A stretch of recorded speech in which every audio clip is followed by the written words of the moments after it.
Hello, Rabid. Hello, Alice. How you doing? Good. Here we are again. We are indeed, and I believe we're having a bit of a Bundy evening.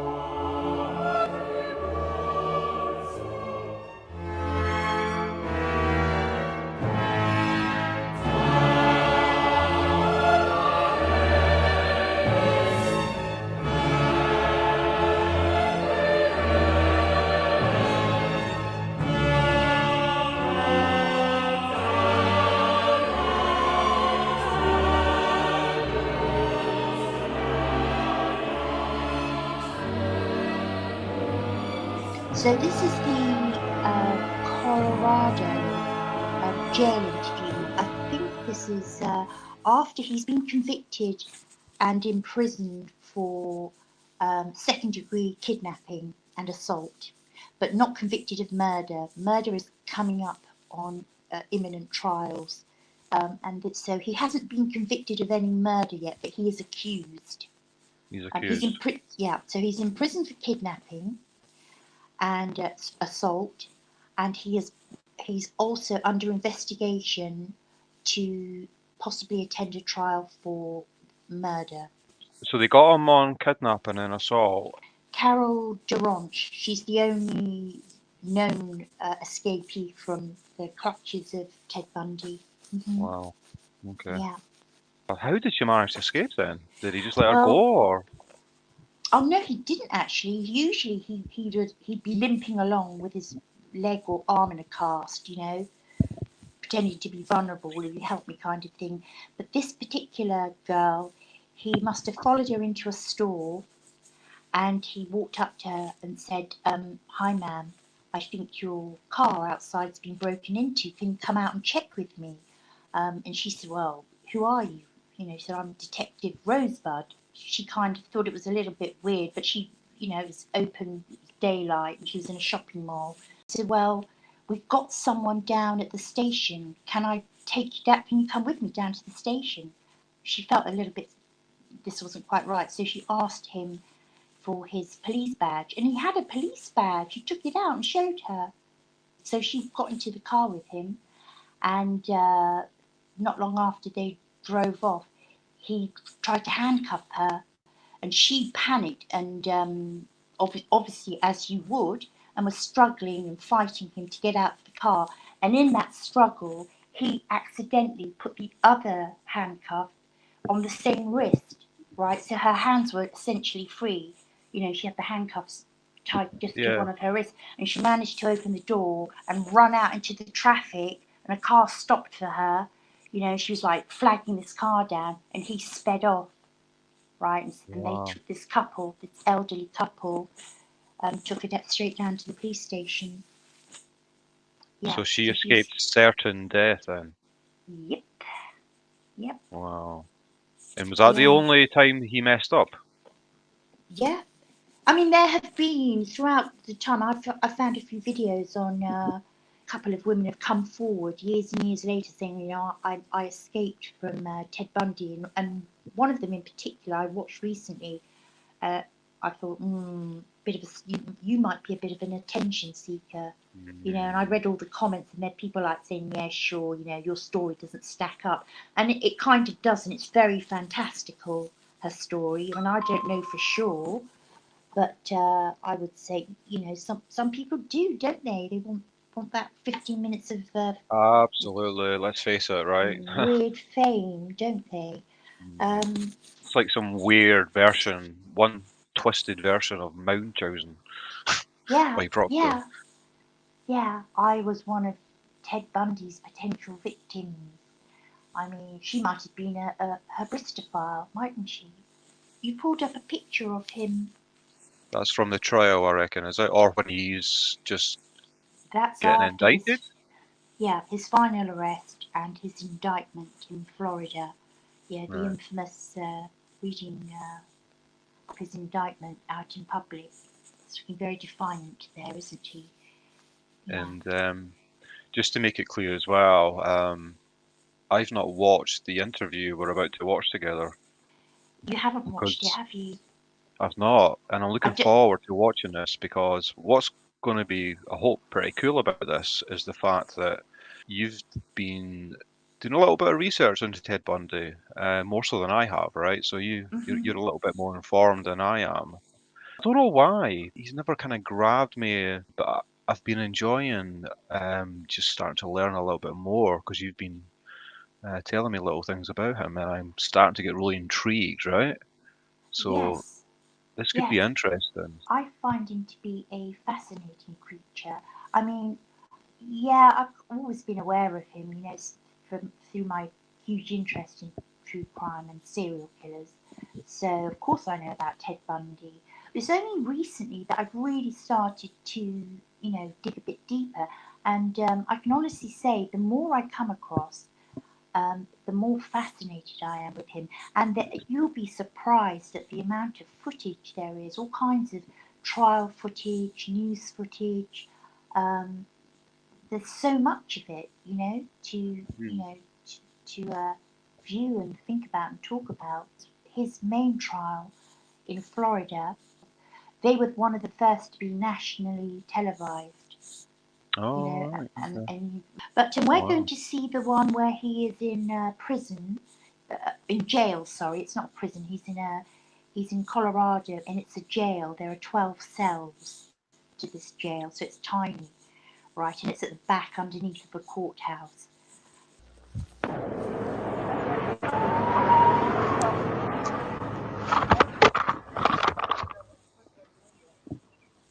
We should tell you, we got to wear jeans and blue shirts. Is your family been out to see you? Um, Not as yet, it's a rather expensive trip, Yeah. and Aspen's an expensive place to stay. Your mom's still up in Washington? Yeah, we started. Pardon? We plan to have I plan to have her down here sometime in June. I already have to say something about this. Right? His body language instantly is peculiar, right? It's Yeah. not what you would expect to see in someone that's just been jailed and is about to be accused of murder, right? Right. I'm presuming that he's already suspected of more than just one murder at this point. Am I right? Yes. And Yeah. it's written all over Yeah. his body. The fact that he's Mhm. notorious is written all over his body. This might sound counterintuitive, right? But I think he's both displaying shame and the pretension of pride. He's Yeah. slightly peacocking because Mhm. he's got this really unnatural pose that he's attempting to make as if, Mhm. he is somebody of Yeah. stature. The way he's Yeah. got his legs crossed with his hands over there with his fingers crossed, like which is a cliche of a almost a great thinker, right? Yes. But if you look at his posture, he's slightly fallen in on himself, as Yeah. if he's repelled a little bit, which I. to me shows a Mhm. little bit of shame. Yeah, I so agree with Do you. you see that? He's got this, he's trying to portray this relaxed, casual, he's being interviewed. He's being interviewed. He's someone famous being Mm. interviewed, but he's trying to recoil into himself. And this will become more apparent, more obvious as the interview continues. It's really interesting that you've mentioned that because you will see both of those things you've just spoken about, just playing opposite each other constantly, right? I Yeah, I swear to you, if you look at his pose, it is almost identical to what you would see of any celebrity on a chart show in the 1970s. Richard Michael, Burton. And can I just um, add another tiny side note? The prison guard is the least threatening, I know least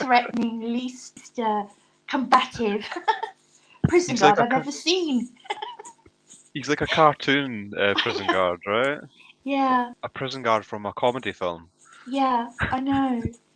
He's not So, going to catch anyone, is he? no, he's about 100. Bless him. Uh, Bless him. Yeah, yeah. this is a fascinating interview. Um, Okay. Shall we? Shall yes, we proceed? yes. First of all, I guess I should just ask, how are you doing up here? It's a short question deserving a long answer.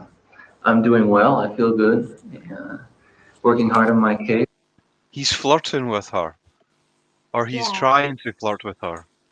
He knows he's attractive, Yeah. and he knows that she knows that he knows. Yeah, it's kind of that scenario I see Yeah. it as. And also, let me just add that he has a first class honours degree in psychology. Right, I just think it's important to add that. So he kind of knows. He's pretty au fait with psychology, shall we say? Yeah. Yeah. He's not brain dead, in other words. I Okay. know you Right. listen to this, and it's very, very interesting. A lot more fresh air, but other than that, I'm doing okay. Do you get fresh air, sun? Do you get out? Well, I get to go to the library. It's a 50-yard walk from here across the parking lot to the library. That's my fresh air. Do you have more freedom in Utah State Prison? Well, when I was on the main line, as they say, in medium security, I had a lot more freedom. You bet. A big yard to walk in, and a basketball court and handball court. You know, your standard medium security life in a prison is a fairly decent existence, relatively speaking, to a county jail. County jails are by and large pretty confined and inhibiting sort of places. Why did you decide to defend yourself? I began thinking about that way back in Utah. I had a year to study criminal law in action, and I have a lot of I'm a very biased person, and I have a lot of strong opinions about how things should be done. And when I came here, I think that my opinions were established at the point where the method that my attorneys wished to impose here and my own did not agree, and we couldn't coexist. And theirs were right for them, and mine are going to be right for me. I have the greatest amount of confidence that, at least in the preparation stage, that my ideas will work. And believe me, I'm not standing here alone. I'm just called to half a dozen attorney friends of mine today. Every day I get input. Every day I ask questions. But the reason I went on my own is because I just felt it was time. I felt it was right. I wanted to get involved. I wanted to become a part of my defense because I am such a part of it. I mean, obviously, I'm going to bear the consequences, so why not bear the responsibility of seeking my own acquittal and sustaining my own innocence. Ted, when you left, So she's about to ask him another question, but before she does that, do you want to comment? The way he looked at the camera, that glance to the camera. I know there's a few of those. He's checking his performance, isn't he? I think there's another interviewer there, a male guy. So it's not just him and her. Right, But, okay. Yes, he's very charming and articulate, isn't he? You know, He is, he's sort yeah. of almost coy with her, isn't he? Yeah, you can tell he's got a lot of experience talking to females, right? Yeah, Obviously, I guess. He was, yeah, unfortunately, why he was so successful, because he was very convincing and charming to these women that absolutely. he lured into letting their guard down, I guess, right? That they would believe his stories, where, like the Yes, story you mentioned at the beginning, yeah, and I'm sure he had a whole variety of different methods of gaining their trust, right? Because they liked him, Well, I you know? think it's fair to say that let's try and be objective about this and remove the prior knowledge that we know of his diabolical crimes. Objectively speaking, he's very handsome. As a female, I can tell you that. He's very well spoken, he's articulate, he's charming, he's got a very soft voice, and he used all those things. It was very quick for him to say, excuse me, ma'am, will you help me with my books, because my arm's in a cast. So Mm. you can kind of see why he kind of is non-threatening, you know. Just remind me how many victims there are. I think there are 36. I absolutely guarantee you, right? If you were just to take a straw poll somehow and do some kind of laboratory experiment, right? And Mhm. you got, well, let's just say you had, I don't know, 4 or 5 different guys about the same age, and you let them talk to an interviewer just on a random subject for 5 minutes, and you let each of the 5 guys do that. Mhm. And there was like maybe a dozen viewers, female viewers especially for this particular context. Right. And they were, after the experiment, they were to write a list of who they thought was the most likely to be a killer and who was Right. least likely to be a killer. I'm pretty sure he would be low down on that list. Yeah. 5 random guys. He's coming across as quite normal and nice. And I think under this video there are comments. And the very first comment, so I had a quick look this evening when I emailed it to you. The comment said, I'm not reading it verbatim, but it's something along the lines of, if I didn't know what this guy's horrific crimes were, I think I'd like him. Comes Mm, across as very pleasant. You know, I mm, think I'd like this guy. You know, his horrible crimes aside, I would like him. mm, And um, I think similar. You know, I have to be honest. mm. He comes across as very pleasant, very likable. It poses the big question as well, just kind of right here and now, all we've spoken about there. The big Mhm. question is the kind of cliche about male serial killers, serial rapists, is Yeah, that they do that because they have failed in life to be able to socialize well with females, right? And that's yeah, one most likely reasons that they end up doing what they do. So the big yes, question is, how did this guy, who can clearly doesn't have that problem, how did yeah. he end up being in that same category in terms I of, know, doing what he did, I know. you know? I know. It's so interesting, isn't it? And I think the deeper you dig, these sort of questions arise, the more interesting the conversations will become, Rabid. You know, Mm. it's so interesting. I mean, I've said to you before that I think every serial killer, if you scratch below the surface and start looking into their lives and their background, not just their murders, but them as individuals, you know, you will see that each one is very specifically individual. But I think Ted Bundy is so fascinating because he's, whether you know of his crimes or not, I think he's a very fascinating and interesting individual, right? Without his crimes, Yeah. I think he would be a fascinating and interesting, likable person. But you add on to that these horrible, shocking crimes, and it just adds to the fascination, doesn't it? Of you know, how could this possibly happen? What How, made him tick? yeah. What was it about him? You know, Yeah. um, What caused the urge that I was not know. able to be suppressed in him? Yes. And What and it, what was it that made him so angry to the point of rage? mm, Um, rage. but we can talk lots about that, can't we? And like I've said before, this is the this is what is so fascinating about true crime, because we were talking the other day basically about why we follow true crime, right?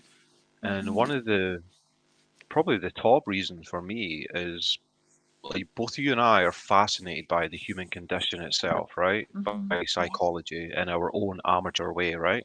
Mhm. And what is so fascinating about true crime, especially when you have material like this, or you have interrogations to look at, interviews to look at, and then you have a lot of information, background to research, is Yeah.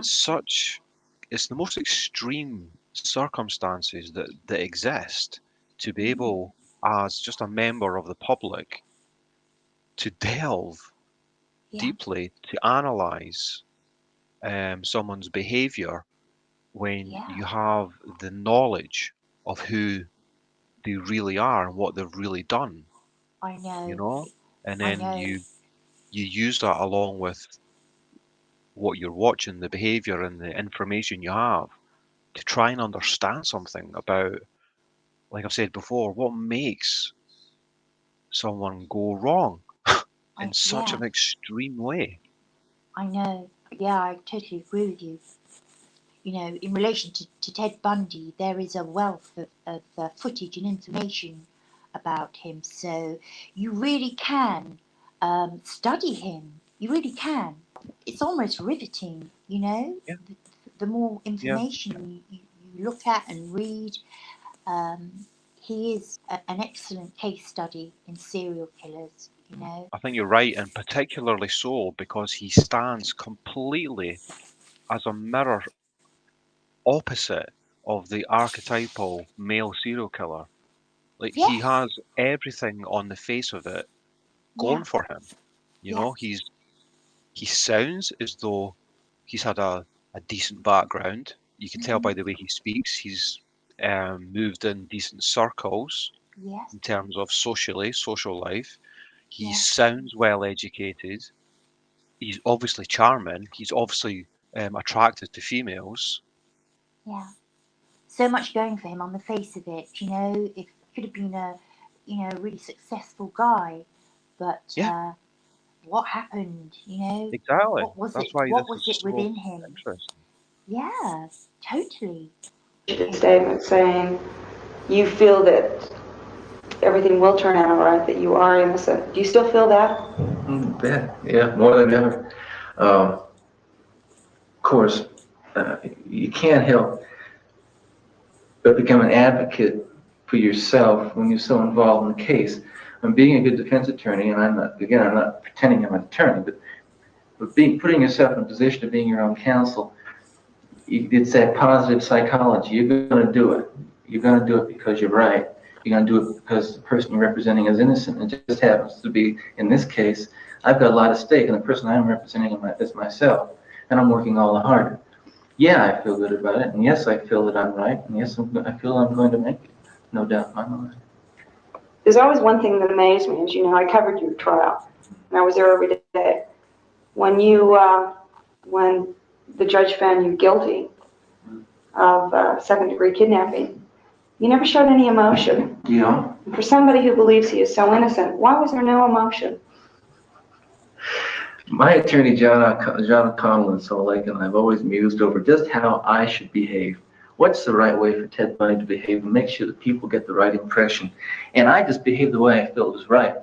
Okay, let me take the day of March 1st, 1976, the day that the judge rendered his verdict in my case first. I didn't show any emotion because,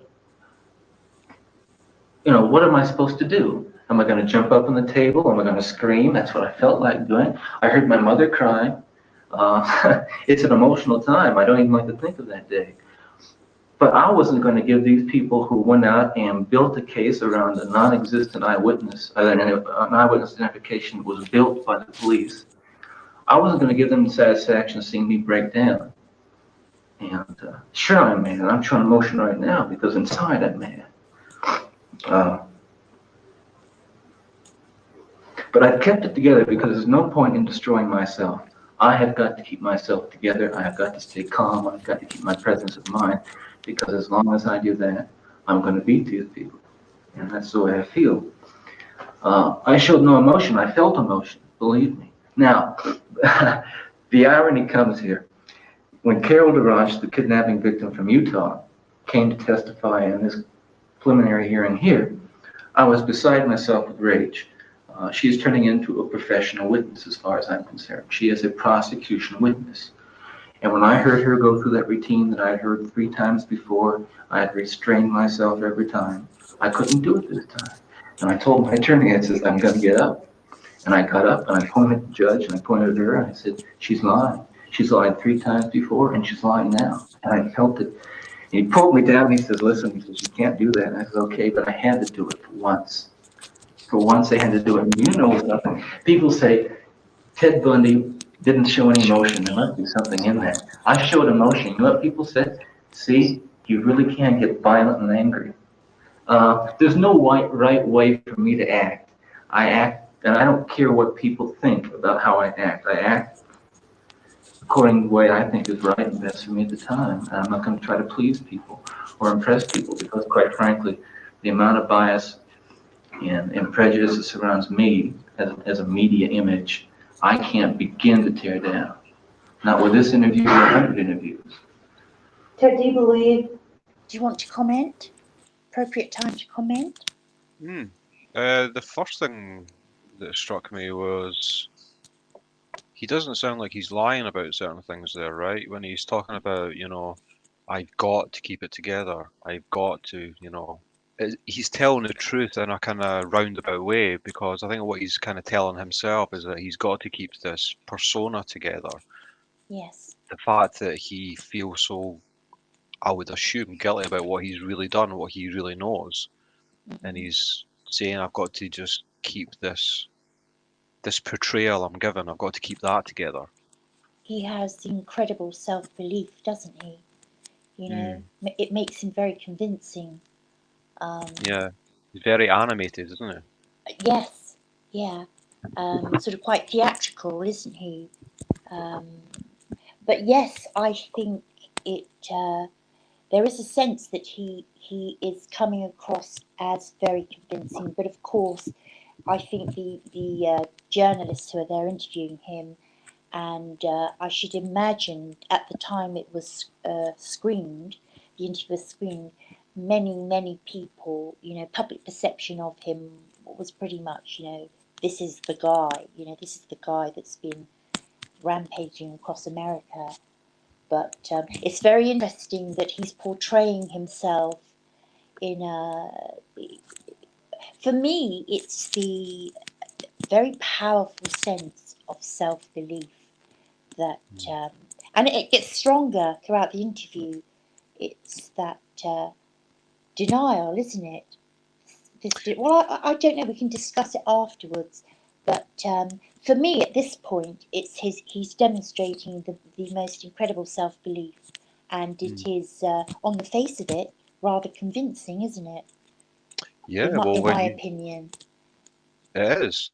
And when you think about it, it's no surprise really, because he has a long history of convincing, like we were saying earlier, acting very well to convince his prey, Absolutely.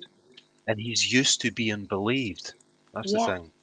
So Yeah. in a sense, he's kind of talking past this journalist and talking straight to the camera, to the public. And he's trying to convince the public are his next prey in a way. That he's going to convince, and he's probably convinced he's doing it. Very interesting point. Yeah, I think you're right. He is he is putting on a show. He's being very animated. Yeah, shall we continue? And you'll see, will see he's quite masterful at it. That we created you, that it's our fault that we created this image of the mass murder. Is that what you're saying to us? Well, I think in the course of doing your job, you did.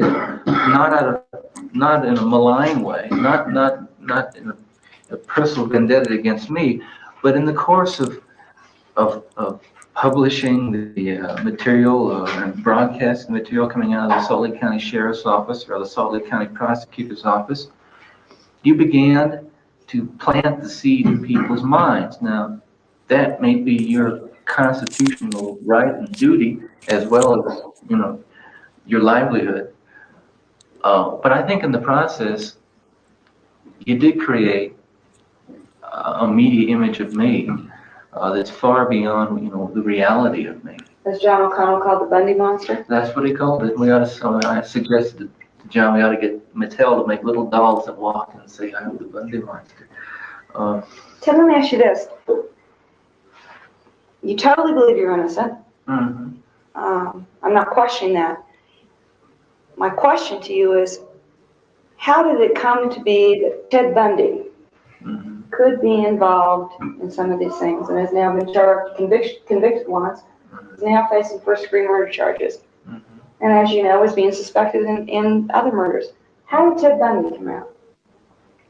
Where did he come from? That's a very long story, and I really can't. If I knew the answers to that question, I wouldn't be sitting here right now. I'd be back in Salt Lake with a new trial, and one day I'll have those answers, and one day I'll have a new trial. Okay, but I don't know why. Okay, I can't begin to understand why. I know that there's a lot of police ego on the line. I know that a lot of men in the detectives division in Salt Lake County Sheriff's Office jobs are on the line. I know that it's a long time ago it ceased to be an issue as whether or not I was innocent or guilty. The issue is now is can we pin it on it? Can we follow through and maintain our reputation as law enforcement officers? And I'll tell you, as long as they attempt to keep their heads in the sand about me, there's going to be people turning up in canyons, and there are going to be people being shot in Salt Lake City because the police there aren't willing to accept what I think they know, and they know that I didn't do these things. And, Okay, then how do you exist every day? How do you keep your sanity? well, Or are you keeping your sanity? You're a young man, you're Yeah. intelligent, obviously. How do you stay in that little cell and stay sane? they gave me a year's training course in that from March 1st of '76 until I was extradited to Colorado. I was locked up. I had a lot of time to work on being locked up. It wasn't easy at first, but now it's easy. I mean, they made me hard inside, and I can spend time in there. I don't like it. I'll never like it, and I'll never accept it. But I can deal with it because I know how to, let's say, Have you trained your mind? train the mind. That's the word I was going to use. It's not exactly training your mind. It's just creating your own environment in here. Okay? And not looking at the ceiling, not looking at the wall, and not thinking about the outside, and not anguishing over the fact that you've lost your freedom. But simply in here, simply knowing that I live 24 hours a day in that thing, except when I go to the library. What did you say, is it 6 by 12? 6 by 12, 6.5 by 12. If somebody talks to me, they're locked up. They're punished here. You know, they're told you do not talk to Bundy. I don't know why. I don't know why they're so paranoid. Okay. Do you have anything else to say there? Because that's the end of the first interview, I guess, with that female journalist. Yep.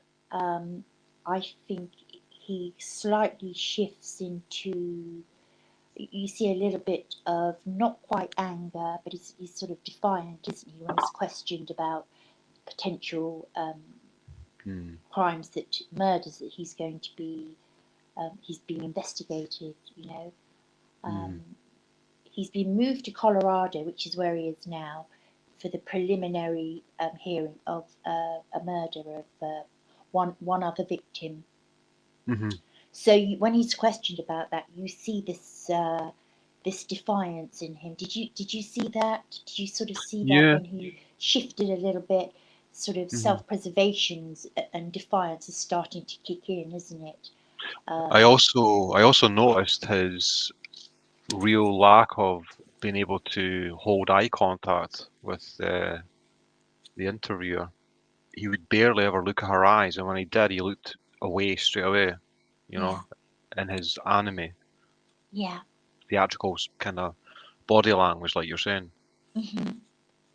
And I just think it's so interesting, you know.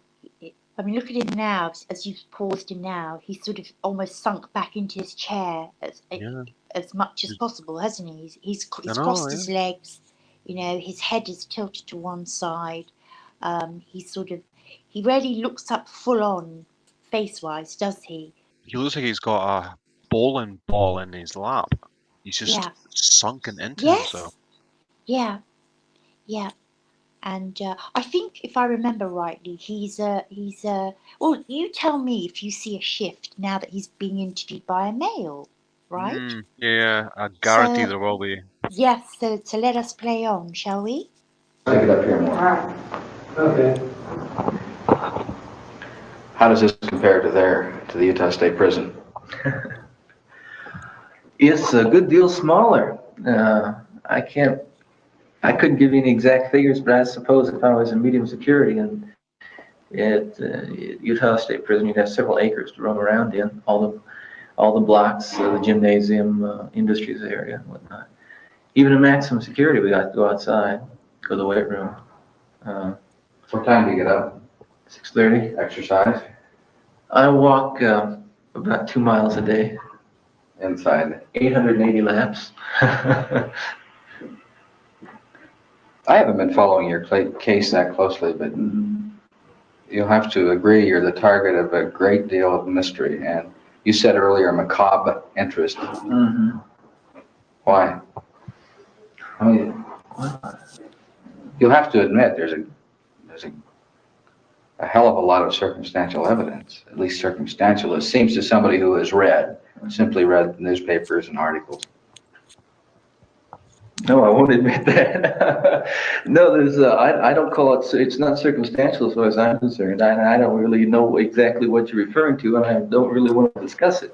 But I don't care what anybody says or the suspicions anyone harbors on the basis of that misinformation. And indeed, that's what I call it: circumstantial information, perhaps, but misinformation as far as I'm concerned.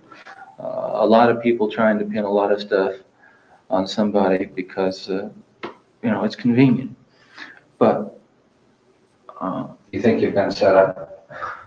well, I don't think there's any broad scheme, but I think one begins to. I would have to infer that based on some of the police activity. I think following November of '75, you have to say that there was a general design amongst police officers in several jurisdictions to do whatever they could. And I think a statement recently made by a sheriff in Utah County, I believe, he said that he walked out of some of those meetings because it was just clear that they had one thing on their mind, and they were going to do anything to prove it. And I think this trial will show exactly what they've done. I'm not going to sit here and say people have perjured themselves, but I think that will come out. Are you angry? Sure, I get angry. Very, very angry and indignant. I don't like being locked up for something I didn't do, and I don't like my liberty taken away, and I don't like being treated like an animal, and I don't like people walking around and ogling me like I'm some sort of weirdo, because I'm not. I'm perfectly happy with the person I am, and I've always been. There's I don't pay my telephone bills on time, and I don't write my mother as many letters as I should. There are all kinds of things I can improve about myself, but a weirdo knows I feel good about myself. I'm happy with myself. You don't change. You stay Ted Bundy 24 hours a day. Well, gee, that name sounds funny. I hear Ted Bundy in so many different contexts. I stay me. Okay. I've matured in the past year. Believe me, I've grown in the past year, and I've learned a lot of things about myself in the past year.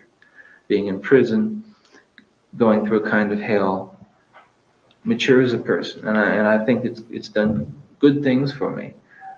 My only misgivings is that I might never be in a position to apply it, on the streets where I'd like to apply it. Do you ever think when you're in that cell about the possibility that you could one day face a firing squad? They don't have firing squads in Colorado, and I don't think that in any event that I ever think. I don't think about it, honest to God. And I've been asked that question before, and I'm going to give you a pat answer if you don't mind. Did you fly over here from Utah? Yes. Did it worry you all the way over that you might be killed in a plane crash? No. Are you thinking about it now, going back? Same here. I think I stand about as much chance of dying in front of a firing squad or in a gas chamber as you do being killed on a plane flight home. Let's hope you don't. But so you don't lie awake at night thinking about it? Not a moment. Honest to God, not a moment. Because it's not going to happen. And Are you going to be a free man? Do you think then about being a free man? Sure. Yeah. And you think when I say there is circumstantial evidence that I'm in left field, there isn't circumstantial evidence? I know there isn't. You're dealing on the outside, I'm on the inside. Okay. I mean, you have access to information, but I'm on the inside. I know what's there and I know what isn't there. I've seen the files and I've heard the reports. And Lord knows I'm the first and foremost person who has the personal and intimate knowledge that it couldn't be me, that it's not me, and that I'm innocent. Okay? Dealing from that on out, I know exactly what's what, and when you tell me the circumstantial evidence, I'm not going to argue with you, Lucky. It's just, let's just wait and let's just let it come out in court. Let's let it be examined in open court, and I'll lay my money on me. That's the way I feel. You think about getting out of here? Any thoughts? I think it'd be interesting to hear what you say about him being interviewed by a man. Now, from my perspective, a female, I see Bundy as ramping up the charm, ramping up the bravado, because he is speaking to a guy. He's almost got a sort of buddy element to it. He's ramped up the laughter, hasn't he? He's almost vivacious and enjoying himself and just having a chat and being he's being very open, isn't he? And it's interesting, you mentioned earlier that he's speaking with genuine honesty, and that is part of his very devious tactic, isn't it? That he is he's speaking about how he feels, and he doesn't like being ogled at and looked at as a weirdo and all that sort of stuff. That is sort of honest dialogue, isn't it? Yeah. And I think he's ramped up all those things because he is speaking to a male. The guy is going to, because he's the same sex as him, is going to know how he ticks better than the female. Did you notice that a similar shift? Yeah, I did actually. Yeah, and I was going to point out the fact that so strange the way he laughs after every single question. Yes. Yeah. I think he was doing that from the beginning though, wasn't he? Yes. Yeah, it's like the absurdity of the questions that you're asking me. It's psychological, isn't it? You're presenting these very serious questions to me, and to him, he's trying to portray that they're absurd. I'm laughing because it's so absurd. It's very devious, isn't it? Very devious indeed. Well, legally, sure. With the rumors that have gone on about you, and you're more aware of them than I am, how have you been treated in prison by other inmates? Well, I think Has it made your life more difficult or more dangerous being in prison? I think you may be more aware of the rumors than I. For this reason, I have heard a lot of talk, and there might be an inmate X who says, Bundy's this and that kind of person. But when I'm confronted person to person by these people, or by people in general, I have never been accused, I have never been assaulted, I have never been verbally abused. And the reason is because I hold my head high, I believe in myself, and I treat every man with the respect that he deserves. And that's the way you get along in prison. One of the many ways you get along in the joint is that you treat a man with respect, that you don't try to hustle somebody, that you come across straight to him. One of the first things you learn, that if you're a straight con and you keep your mouth shut and you keep tight with good people, you're going to stay out of trouble. That's just, and it doesn't make any difference what you've done. What happens if you're in prison 5 years and nothing like what has happened in the past happens again? What do you mean? I mean, any of the things that you have been accused of, by innuendo, by rumor, by the police departments or whatever. What if there are no killings, there are no kidnappings? It's already happened, hasn't it? I've heard some reports. I number the incidents between 5 and 8, which are similar to the ones which the police have had the nerve to try to associate with me. It's going to continue to happen in Salt Lake and Utah until those police start to wise up and stop counting their chickens before they hatch. I think it's a terribly dangerous mentality to try to pin something on somebody who they believe there's a possibility it couldn't have done it. And as long as they believe that, they're not going to find the right man. And the man who kidnapped Carol Duranch is going to continue to be free. And not only her, but every other young woman in the Salt Lake Valley is going to is going to be threatened by that person or persons. And it's happening today, and it's going to happen in the future. I find it Mhm. kind of strange that he's not continually presenting the case that there's no way this could have been him, and hinting at corruption and things within the law enforcement. But he's Yes. not mentioned one single iota of any reason or any evidence as to why he couldn't have done any of these things. Yes, that's Nothing. um, It's all just the drama. yeah, but I think he is very clever in using that as his defense. It's he doesn't. Don't you think he's using that as his defense? He's saying, he's portraying himself. He's a fine, upstanding, decent dude. And he's showing that he conducts himself well, and in doing so, when yes, he does refer to police corruption, and he's weaving a very careful picture, isn't he? That's what he's doing. He's crafting a very. He's trying to curate a narrative where, it is because of police corruption. I think he mentions police ego, right? They've got to get someone. They've got to catch Yeah. someone, and it's me. Unfortunately, it's me. I'm just Yeah. a decent guy. How he describes himself as, the interviewer asked him about, how he is in prison.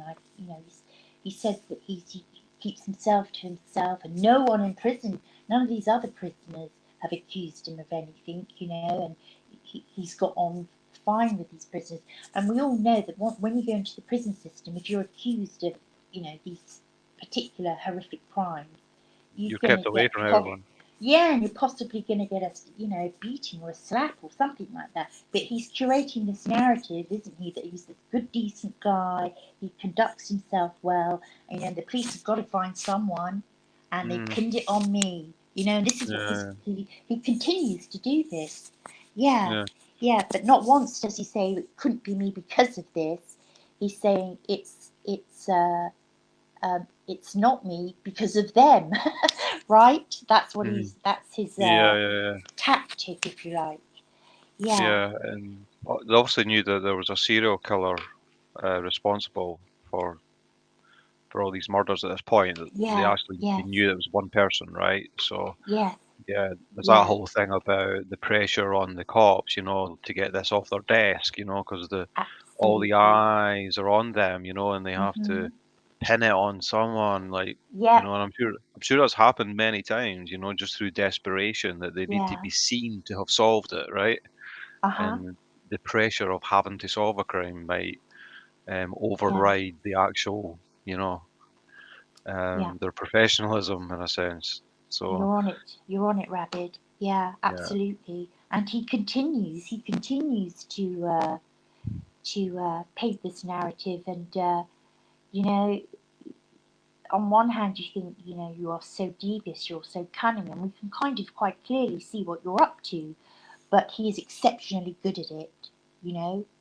and yet, did you not say that the public at the time when they seen this interview, no one believed him? Well, I can't say for sure, but I would say that there were strong suspicions, but it kind of um, there was interest in him, right? I mean, and if you take a public, if you just take the public in general, right? You've got this murderer on the loose, this serial killer on the loose. There's no actual proof yet that it's him, but there's all this circumstantial evidence. You're going to get people who are going to be with him, who think it's him, and there are people who are going to not think it's him. I mean, he had a whole bunch of friends who, at this point, at this stage in the course of events, who were raising money for him to help him with his lawyers, who absolutely, they were Advocating absolutely for him, no, yeah. there's no way that Ted could do this. Our friend Ted, there's no way. So, you know, yeah, there's a huge public interest in him. And I don't know for certain, so I'm going to say 50-50. I think 50% would have thought, yeah, it's him, as people do, and another 50% would be like, nah, it can't be, We want more evidence. We want to see the trial. Yeah, so he knows that, and he's obviously trying to curate the side that's going to favour him the most, isn't he? And the narrative that favours him the most. But skilled at it, isn't he? Yeah, Very skilled at it. he's definitely very perceptive. Mhm. And this is the thing as well, right? For someone to be able to be good at conning people, right, which is what he's obviously done, right, through this whole history, luring and convincing, um, you have to be very convincing. And in order to be able to convince so many people so consistently, you actually have to have a lot of empathy, Yeah. which is quite a scary word to use, right? When you're talking about a serial killer, that they would have Yeah. empathy, but you he would have to, because you have to have an understanding of what's going on behind the victim's eyes to play Yeah. the part and to know what they're looking for. But that That is is, the definition of empathy, to you visualize what's going on over you there have behind those eyes. you have perfectly put it. You have perfectly put the point across. For him to operate on manipulating others' empathy, you have to understand it, don't you? You have to have a certain level of understanding of empathy. And is it possible to understand empathy without actually feeling it? I would suggest I don't think no, so. No. because you can only operate on the feelings that you're capable of feeling, aren't you? So this is Mhm. another layer that's kind of chilling, creepy, fascinating, riveting, you Mm. know? Um, yeah, you put that absolutely perfectly. And Because I think there's a bit of a myth that knowing all you know about Ted Bundy, right? mhm. Because you know obviously way more than I do, right? Would you say he's closer to um would you term him as being close to psychopathy? He is infamously known as the quintessential psychopath, the typical Right. psychopath. But Okay. I'm not sure. Um, I think he's lots of many things, and Mm. dare I say it, and it's very controversial to say it. I think there are, for example, the empathy he is able to express and to hone and to use and manipulate um, would suggest to me that somewhere in his life he's an empathetic person, right? And that's Hmm. quite controversial to say that, but I think he's many things. Yeah, I think he ticks many of the boxes for a psychopath. He ticks many boxes for many things, Hmm. right? What do you think about, in your mind, what do you conjure up about the man that they're after, or the real man who did these things? Man or men, persons, I don't know. I can't even begin to understand the mentality. I don't understand the motivation. I don't understand. He's got the pose back. Okay. Do you ever feel like you'd like to escape? Let me preface any answer to that remark by giving my feeling about jails. Somebody asked me, that question's been asked me before, I mean, would you want to escape, if you're planning to escape? And if my attorney was here, he'd say, I object, Your Honor. Mr. Bundy is being asked a question, and an attempt is being made to ask Mr. Bundy to incriminate himself. But let me try to get my way out of that one. The Utah State Prison, as you know, is surrounded by several barbed wire fences and has many guards and towers, and they've got dogs that run around there, and they've got bars in the cells, and they've got count procedures. And what do you think that's all for? That's to keep the man in there. Now, does anyone think that if they took those fences down and took those dogs away and those guns away, all those guys would stay? Sure they'd go. The very reason for prison, the very assumption of all those bars and all that barbed wire is that if it's not there, those guys are going to leave. And I swear to God, every man in that prison at one time or another thinks about going, wishes he wasn't there, and wishes he could fly over those fences. I've dreamed about flying over those fences. I've dreamed about climbing over those fences and tunneling under those fences. With every other man in there, I've dreamed about being free.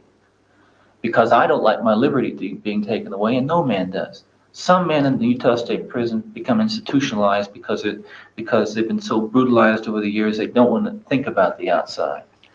But most every man, when he first goes in there, dreams and thinks and conjures up all kinds of ideas of freedom. But the real difference, the real measure of a man in prison, as far as escape goes, is the difference between hitting that fence and not hitting that fence. Between getting shot at and not getting shot at, and having the guts to do it and not having the guts to do it. You might be able to open those gates at the Utah State Prison, and 80% of the guys wouldn't leave. They'd be afraid to get back out into society. They'd be afraid of being shot or getting another beef put on them, okay? But some would. All I'm saying is, I'm no fool. I don't like being locked up, and I don't think any man does. You talk about getting out. Do you ever worry about what some of the parents of some of these women who think you are guilty, that they might come after you? I don't worry about it. There are crazy people anywhere. I've been told that the parents of these girls are fairly decent people. I don't know, and I really feel for them because apparently they suffered an incredible tragedy in their lives. The loss of a loved one is probably the most extreme kind of loss you can suffer in this life. And I feel as much for them as anybody can, not having gone through that myself. But as far as worrying about that, hey, if someone's crazy enough and nutty enough to do something like that, I can't stop them. There's nothing I can do. You are not guilty. I'm not guilty. Does that include the time I stole a comic book when I was 5 years old? I'm not guilty of the charges which have been filed against me. And the allegations. And the allegations. And the rumors. And the I don't know all of what you're speaking about, Lucky. It's too broad and I can't get into it in any detail. But I'm satisfied with my blanket statement that I'm innocent. No man is truly innocent.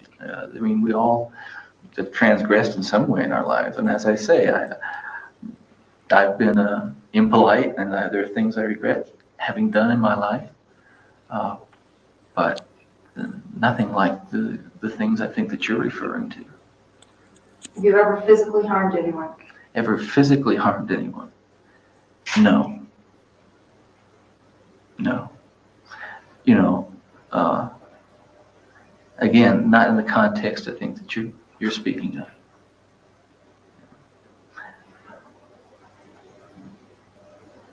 And that's the end of the interview. That's the main body of the interview. It goes on to cover a few more things, but that's the end of the face-to-face interview, which we're going to talk about. So what do you think, Rabid?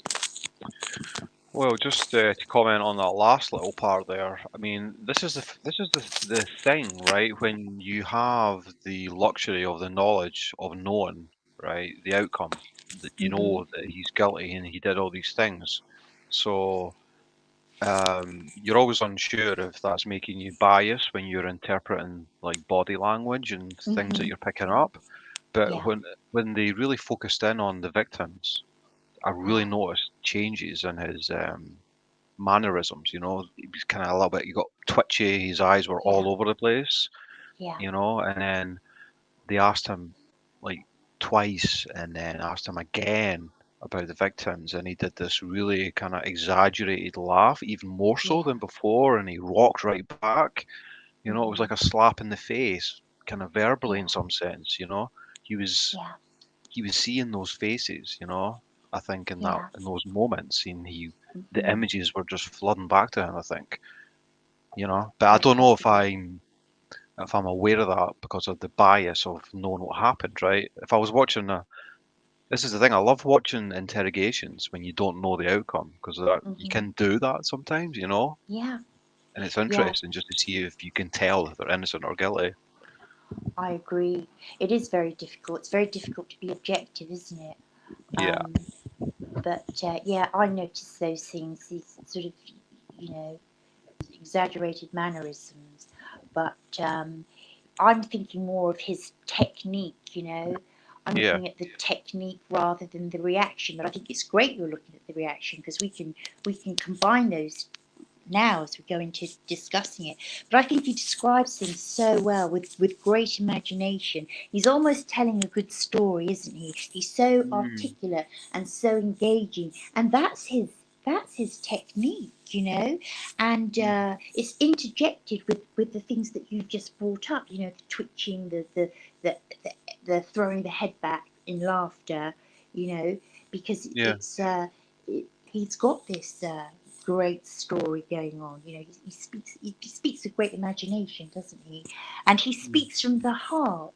You know, he's, like you said earlier, he's speaking with a lot of honesty, and he's speaking from That's the it, yeah. heart, and he's speaking with logic.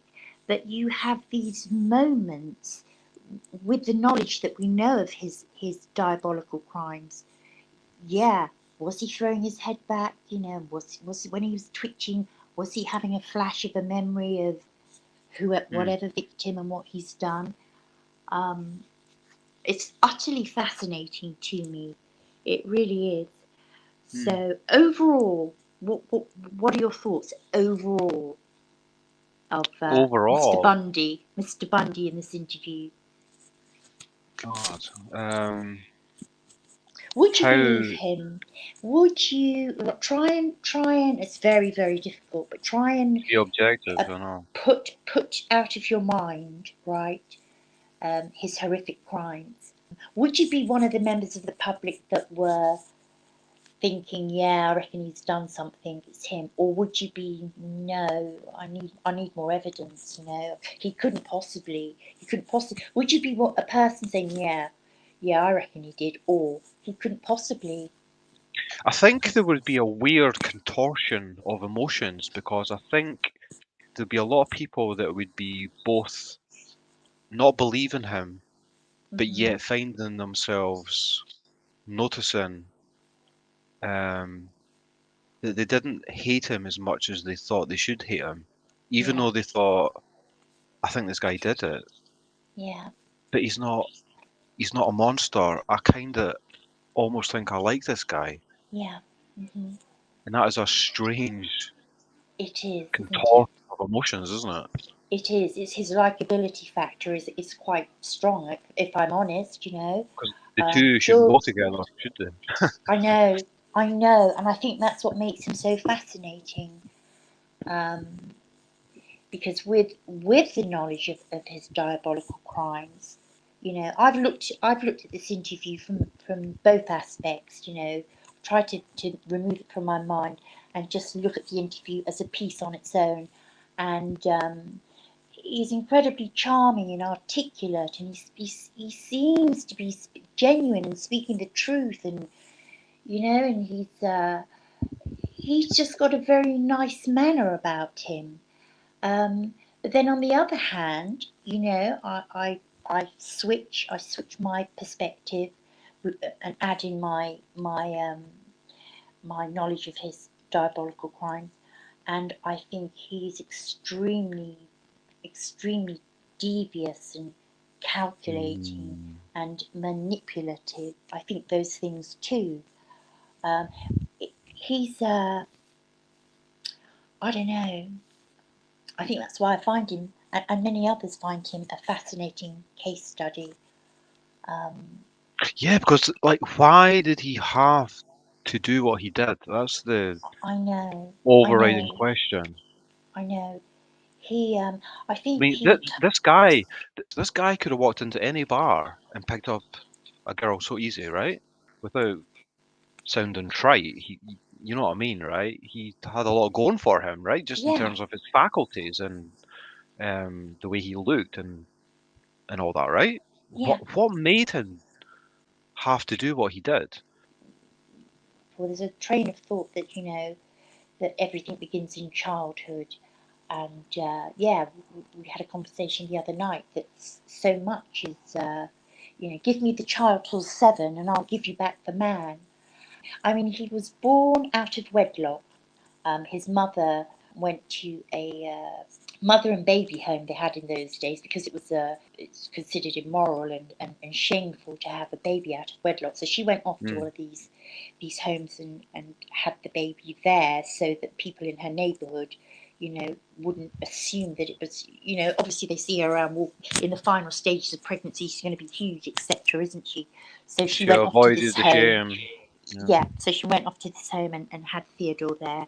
She returned home without him for 2 or 3 months and returned back to collect him. So I don't know if that has any impact on the bonding of being with his mother, right? Just that fact, that she went back to get him when he was 2.5, 3 months old. So there's that lost time, isn't there? I mean, we now know that is very crucial, isn't it? That very, Got to very be. early bonding. So Absolutely. perhaps that was one factor.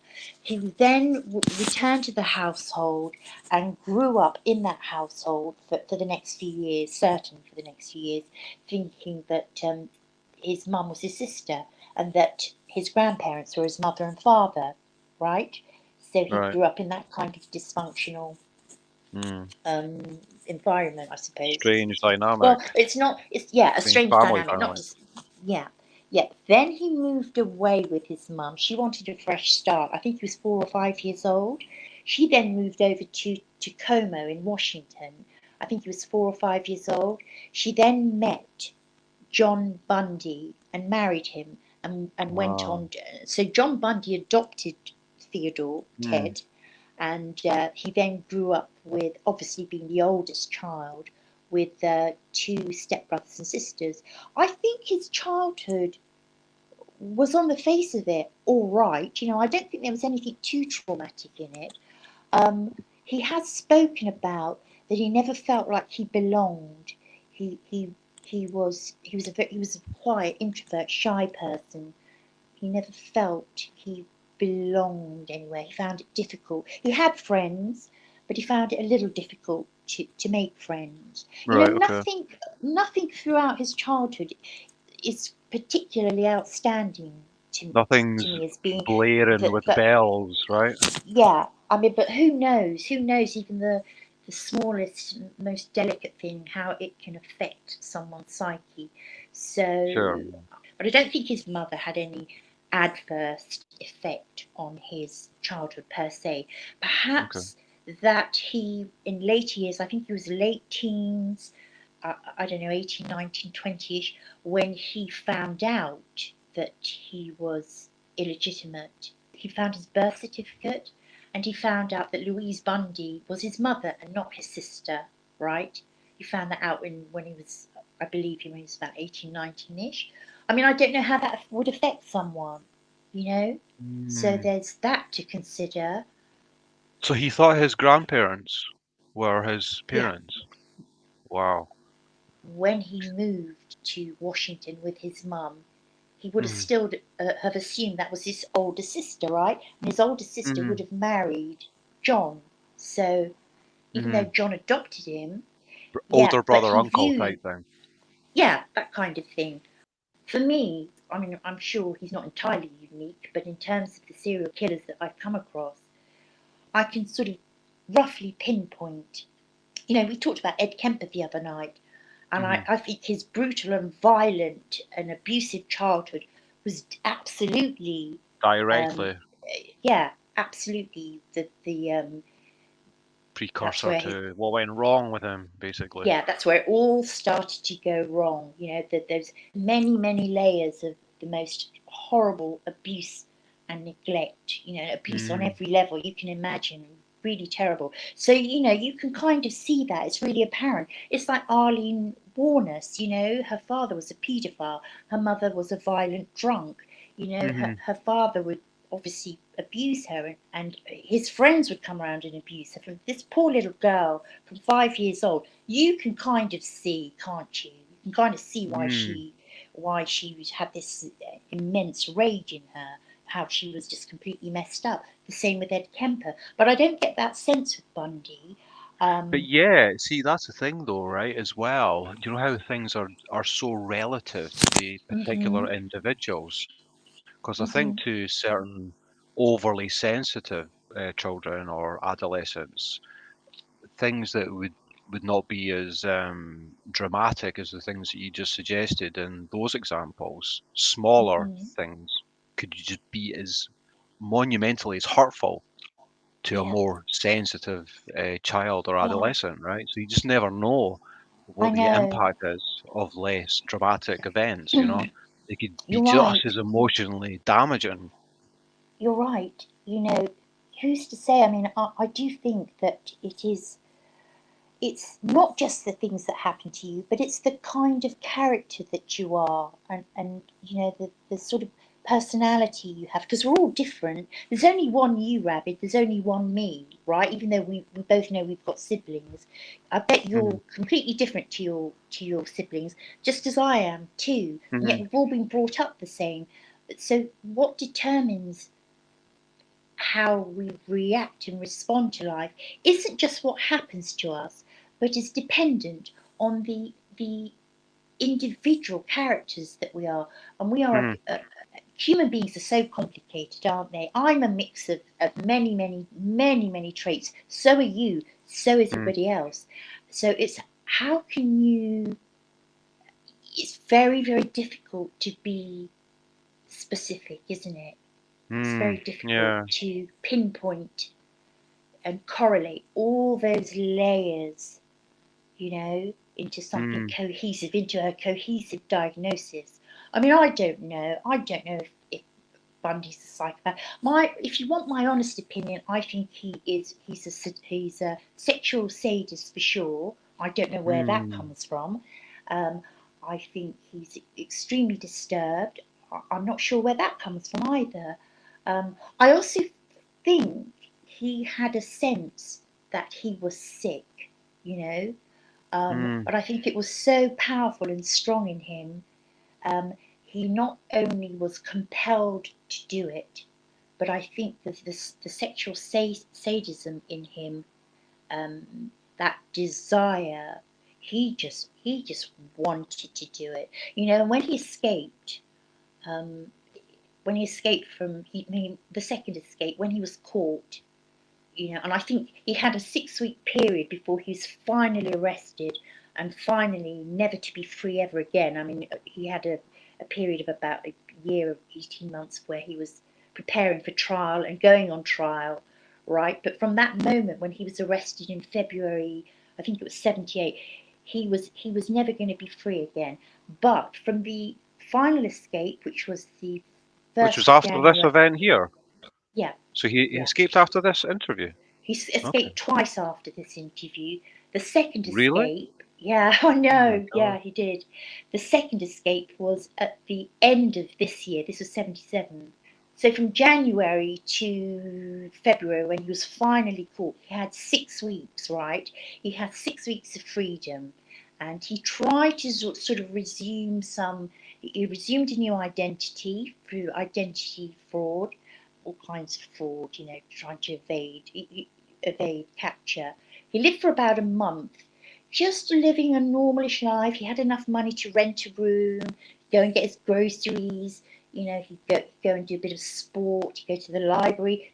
He just led a really normal um, Mhm.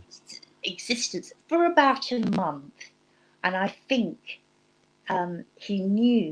even he knew, with all his bravado and audacity, even he knew, because by then he was on that famous list of America's Most FBI is Wanted. most wanted. Yeah. Yeah, he was FBI Most Wanted. So he did this normal life, enjoyed this normal life, normalcy for about a month. And then the last 2 weeks, it was almost as if he knew he was The going to be caught, and cravings he just came back. he just went on the rampage. He's never actually been on a rampage before. His killings have always been very structured, very sort of, the ritual of the hunt, of the Planned charm, of out. the Okay. of the manipulation. But the final. I mean, we can talk about it in another live. I mean, there's so much to talk about. but Yeah. the final rampage was absolutely horrific. And I Really? think he did that because he knew he was never going to be It was free over. again. I think, Yeah. he's done. Um, Wow. but There's definitely something about the fact that he lived his whole childhood and adolescence thinking his mother was his sister. yeah, yeah. You I know, wonder. I if wonder how that affects someone. that's what I mean. I mean, it seems almost too obvious to point that out, right? But it's Hmm. kind of that has to have had some kind of effect, right? It obviously has an impact, but I'm not sure what that impact is. Nor am I. Yeah. Jack Nicholson. The famous actor Jack Nicholson grew up thinking Mm, his mother was his sister. And look at mm. how great and I mean, I know he's had a little bit of substance issues, but Well, he's had a very successful life, hasn't he? He's I love pursued what Jack. he's wanted to Well, do. I love Jack, but he's a little bit mad. Yeah, He's yeah, good mad though, right? He's good crazy. yeah. Yes, he is. But would you say that he was adversely affected by growing up and finding out in adulthood that Well, his sister is actually his mum? you I just don't don't know. know, possibly. I But know. because there's so many other factors that, occur in one's life, then maybe Yeah. all the dice on the other side rolled in his favor, and Hmm. he wasn't so emotionally damaged as he would have been if he was someone like Ted Bundy. I know. Maybe all the dice rolled low numbers in all the other Yeah. factors that were going on, you You're know? right. You're right. And I think the only way we would have ever found out is to have asked him, and that opportunity is gone. Um, you Yeah. know, we know so much about Ed Kemper, his psychoanalysis of himself, his childhood, his life, his terrible crimes are absolutely fascinating. And I think, he's this has come to be because Ed has spent, I think it's nearly 50 years incarcerated. I mean, that's a long Mhm. time. I think he was arrested when he was 23, 24. It's a very young Mm. man. So he spent double his life, double the life that Mm. he's ever had incarcerated. Mm. Yeah. And he's another fascinating individual. Yeah, we'll need to talk about him sometime as well. Yeah, absolutely. Now, I think, imagine Ted Bundy I think he'd be 70, mid-70s now. I don't know exactly how old. He'd be mid-70s now. He would have spent some 30, 40 years in prison. Mm. Imagine what information he could have been imparted. And the two questions I would love to ask him or any other serial killer. Is there any point in your life, right? And I'm aiming this at Edmund Kemper because he's still alive. Is there any point in your life when do you think you would have been able to, if there was the right person to go to have enough Mm. courage to tell someone about your your frightening thoughts, your Mm. dangerous feelings? Do you think you would have had that, the courage to do that? And secondly, and more importantly, do you think anyone would have been, or anything would have been able to help you if you'd have done that? Wow. I think those two Yeah. questions are so crucial, and I'd love to have posed those questions to Ted Bundy, but unfortunately he's no longer with us. They Mm. executed him. I think that's a real shame to the research that would have been able to be provided to law enforcement, to the FBI, to behaviour analysts, and to the study of humankind. You know, Mhm. I Yeah. really do. Um, yeah. Here's quite a scary thought as well. When you're talking Hmm. about just trying to imagine, would it have been possible at some point, like just trying to imagine that there was someone that Ed Kemper could have gone to talk about his urges, you know. Yeah. Um, if that right person existed, what could have been done? I know. Could the events have been prevented? Well, the scary thought is just obviously just looking at the odds, like Mhm. crime rates and things like that, Right. murder rates, is there's literally right now hundreds of people walking up and down the streets, passing all of us every day that are having those exact thoughts that will probably go on to do the same things. I know. I know. It's a very frightening thought, isn't it? It's a chilling thought. It's a chilling Um, thought. They're it's a probably chilling. brushing your shoulder in the supermarket. I know. I know. And I think the FBI have their latest findings in recent years, very recent years. I can't remember where I heard it, but it's very recently. They believe that at any one given time in America now there are about 100 serial killers in operation. You know, I don't know how And they've that's, arrived at that. I'm sure they know what they're doing. They're the yeah, FBI, aren't they? But it kind of makes me think. In America there are thousands and thousands of people that go missing. Right? Where do mm, they go? Where do they mm, go? I know. I'm sad and frightened to say I think a lot of them have been murdered, right? Yeah, I it mean, the stands to figures are reason. astounding. There Yeah. are thousands upon thousands. I mean, I should have Googled it, should have done a bit of proper research, but there are thousands and thousands of people that just Mm, disappear every year, you I know? know. And America is so vast. It's so Mm, vast. Where are these bodies hidden? Where are these people? I mean, where are they? Where do thousands and thousands of people, a lot of them female, I mean, male as well, but a lot of them female who tend to be the ones that get murdered by serial killers in general, right? That's true. Where are all these thousands of people? So that figure that the FBI have of at any one given time in recent years, i.e. the last 5 years or so, there are about 100 serial killers on the loose. It's you frightening, know, isn't it? there's an actual podcast that is solely looking into people that go missing. I think it's called The Vanished podcast Right, on, I think it's run by Wondery. It's right. really good, and Yeah, every episode is just about someone who's gone missing, I know, I and know. they've done about, I don't know, it's probably about 3 or 4 seasons. There's like 100 episodes, and Yeah, it's all obviously in America. But I'm sure mhm, you could do the equivalent in any country. I know. It's frightening, isn't it? The people that go missing. I think most people, when we hear of someone going missing, we do tend to think they've been murdered. Am I right? Is that Yeah, is that what it's what I think when someone's missing and they haven't been found within 24 hours.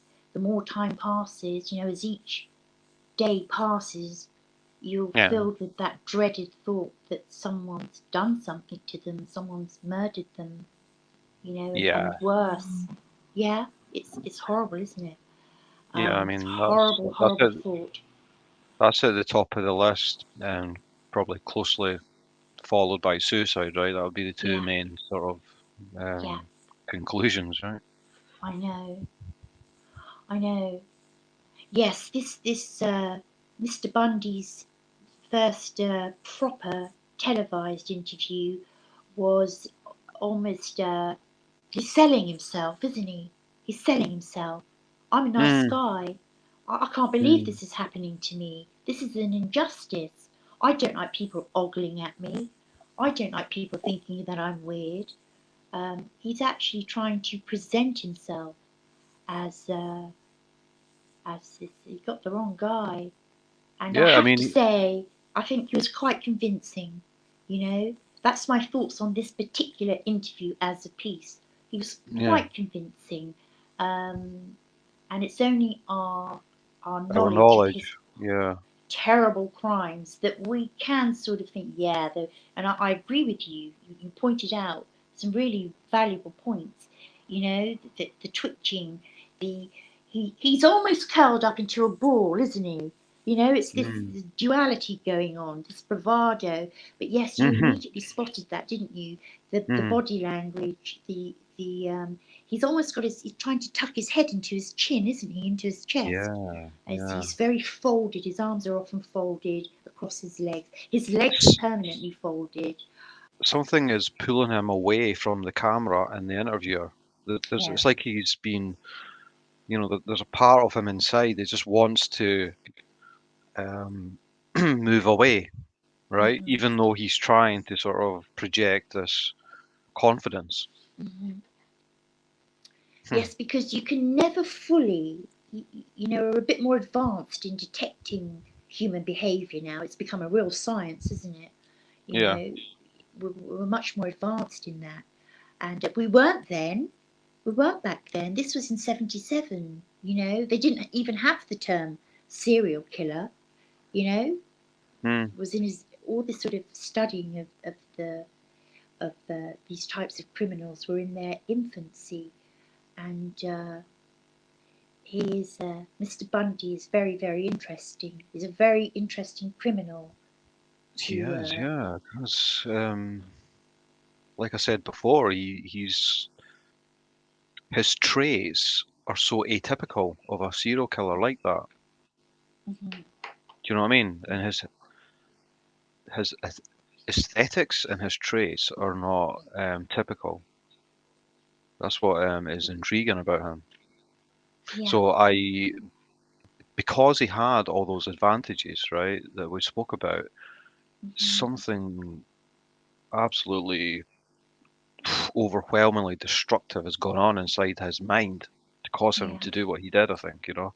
And it's got to be connected in some way with the sister mother merging in his mind, you know. And we don't know everything else though, right? We don't know what else went on in his childhood and his adolescence. I'm sure there's a whole melting pot in there, right? Unfortunately, that window of opportunity is gone because he's dead. You know, we can't. Can't ask him, right? I think we can't. You know, assuming he didn't die of illness, he would be still obviously in prison. He's never going to be free. He would have been mid-70s, and he would have spent around 40 years in prison. So who knows what information we could have drawn from him. And in his final days, I think it's going to be super interesting, right? Perhaps we can have a part 2 of his final interview, and I'd love to have your thoughts and opinions. Just that final interview, which it's a half-hour interview. It is conducted at 3 o'clock in the afternoon, right, on Monday, and he is due to be electrocuted at 7 o'clock the following morning. Now, what do you think about watching that interview? Wow, that will be that'll be so interesting just to see the difference, obviously. Absolutely, yeah. After all the trials, after being convicted, after being on death row for 10 years. No, because in that interview, and I'll give you a little taster of that, I actually think it was his most honest interview, and he was prepared to tell everything. He said, give me 60 more days, or even 30 more days, and I'll tell you everything. And there were little hints, just the very hints of some sort of coming clean about everything. And that was the day before he was due to be executed. Now imagine if we had 30 years of reflection of some very, very, in my opinion, very, very interesting, valuable research. We're never going to know. Yeah, I agree. We won't know that. We won't know that. We both are against capital punishment, obviously. You know. Yeah. And I just want to say, you know, obviously my fascination isn't just, you know, with the character of Ted Bundy. The reason I think he should have been life without parole and given that opportunity, or at least given those 30 to 60 days to tell everything, I think there are only 20 or so identified victims. So those further 16 plus, he was never, for the opportunity, you know, why couldn't the locate system the bodies. allowed those extra days to give some sort of just for those parents to know, the parents and family to know. I find that really I found that really, really harsh on the victims' families. You know, I can Right. understand, even though I don't agree with capital punishment, I knew the death warrant had been issued, but it was issued that from the date that it was signed. I think it's one of the quickest death warrants that was put into action, because when a death warrant is normally signed, there's a certain period of time. You know, I don't know if it's 3 months or 6 months, but this was 7 days. Yeah, know? I mean, you I hear found about that people. so very harsh. You hear about people being on death row for like decades almost. Yeah, You know, yeah, depend. I guess it's all different state to state and everything, and the yeah. circumstances, and Well, you have a certain amount of appeals yeah, yeah, to yeah. work through, and they take years to work through. But I'm not saying I think it's harsh on Ted. I'm saying I think it's harsh on not granting the victims' families those 30 to 60 days for him to name the victims, to locate the bodies. I think that's really, really harsh. Yeah. They're never going to know. To this day, they don't know. I think that's so absolutely gut-wrenchingly terrible for them. Yeah, I agree. I agree. So thank you, Rabid. Your Thank I you. feel like, you know, to hear your perspective has been so interesting for you to sort of come in with just a you know, like most people, just have everybody knows who Ted Bundy is, everybody knows what he did, but for you to want to scratch the surface with me and peel back layers has been absolutely wonderful, so interesting, so valuable, Yeah. and I thank you. Thank you. No, And thank let's do a you. part two. Let's Let's do do a that part part two. two. Yeah? Absolutely, yeah. I mean, that's I think that's kind of cool to do that sometimes, is just jump in there without knowing Hmm. everything about a certain situation, a certain case, Yeah, because your interpretation will inevitably be different yeah, without the retrospect of knowing all the context, you know. And then it's yeah. interesting to see how your interpretation changes as you get to know Hmm. more information and see Yeah. more behavior and things, you know. And it's always, even though we talk about some pretty gruesome, terrible things, as always, it is just so enjoyable to talk to you about the human condition. The human Well, thank condition, you. indeed. Thank you. I look forward to the next one. Thank you, Rabid. Part two. All right. Good night. Goodbye. Good night. Bye. Bye.